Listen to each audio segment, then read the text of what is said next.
Ito ang dapat mong malaman pag pupunta ka ng Hualien. Hi guys, for today's video ay karugtong na naman to nung paggala namin sa Hualien. So dito pala guys ay late na kami lumabas or nag-check out kasi nga yung gate ay magbukas ng 12 noon.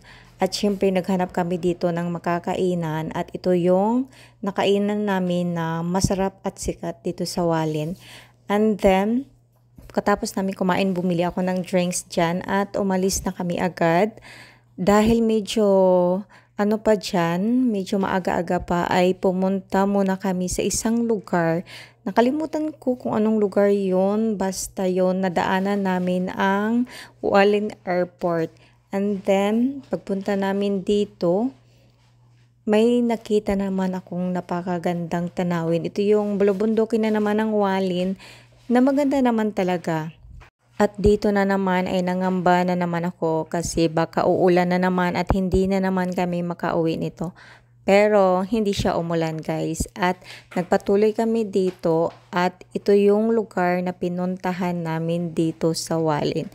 Hindi ko alam kung ano to, basta ang sa loob nito may mga nakatira ng mga pare, ng mga American ata sila, basta ganun siya. And then paglabas namin pala is may nakita din kami ditong isang lumang library na kung saan yung mga paninda nila ay yung mga lumang books, tapos may mga souvenir din sila. Medyo mahal lang siya pero hindi naman ako bumibili, tumingin lang kami dyan. And nung time na yun may mga tao din dyan sa loob. At ito yung mga binibenta pala nila guys, aside sa mga libro, yan. And then umalis na kami agad.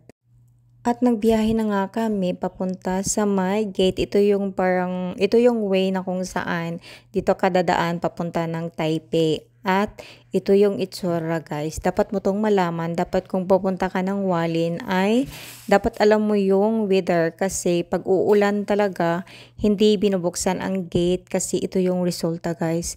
Magkakaroon siya ng soil erosion or rock. And then hindi talaga madadaanan yung kalsada. Yun yung pinaka-problema dito guys. At take note, hindi lang po kalsada na dadaanan ng mga sasakyan ang apektado, kundi may part din dyan na yung dadaanan ng train ay apektado din. Kaya kung pupunta po kayo ng Hualien ay kailangan yung alamin mo na yung panahon dahil sayang lang yung oras or araw if umuulan siya. So bago pala kami makarating ng Taipei guys, ay ito yung nadaanan namin sa Ilan. Ang tawag sa lugar na to guys is Naniwa Fish Port. Tapos may mga tao dyan na nangingisda and sa likod niyan ay pwedeng maligo kasi may naliligo dyan eh. At yun lang, ito yung nadaanan namin. Maganda siya pero sabi nila nung una daw marami pang pumupunta dito at ngayon medyo wala na talaga. At ito na. Andito na kami sa Taipei and ito yung napakagandang sunset na nakita namin. So yun lang. Thank you so much for watching.